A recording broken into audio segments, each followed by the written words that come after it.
नमस्कार मंडळी, आज आपण डाळ तडका बनवणार आहोत. त्यासाठी मी इथे तूर डाळ स्वच्छ धुवून घेतले. कुकरमध्ये घालूयात. त्याच्यात पाणी घालून आपण 3 ते 4 शिट्ट्या करून घेऊयात. शिट्ट्या बारीक आचेवर द्यायच्या.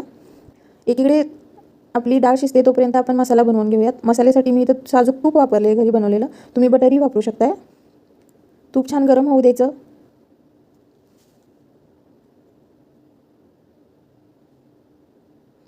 इथं आपलं तूप छान गरम झालं आहे. त्याच्यात आपण मोहरी टाकून घेऊयात. मोहरी छान तडतडून द्यायची. मोहरी तडतडली नाही की त्याचा कच्चा स्वाद आपल्याला लागतो.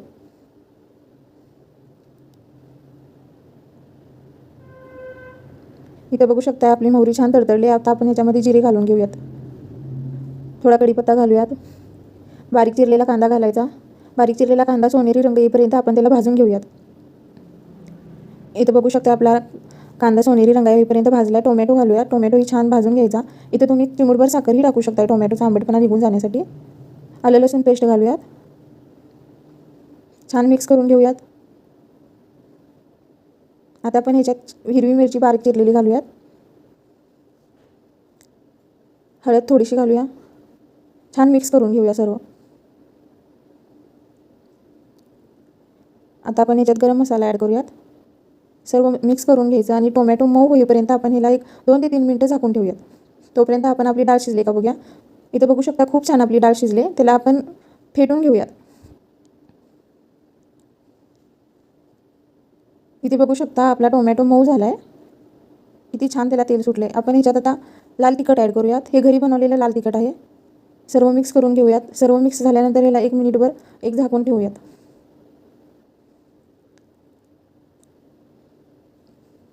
इथं बघू शकताय आपला मसाला रेडी झाला आहे. आपण आता त्याच्यात फेटलेली डाळ घालूयात. आता हे सर्व जिन्नस मिक्स करून घ्यायचे व्यवस्थित. बघू शकताय किती छान दिसते आपली डाळ. आता आपण ह्याच्यात मीठ ॲड करूयात. इथे आपली डाळ रेडी आहे. आपण आता एका बाजूला तडक्यासाठी तेल गरम करत ठेवले. हे तेल गरम झालं आहे आपलं. ह्याच्यामध्ये आता लसूण घालूयात. लसूण घातलं आहे. आपण इथं हलवून घेऊयात. वाळलेली मिरची घालूयात. थोडीशी कोथिंबीर. हा तडका आपण या डाळीवर सोडूयात. सर्व मिक्स करून घ्यायचं. इथं बघू शकता आपली डाळ किती सुंदर दिसते. हा आपला डाळ तडका रेडी आहे.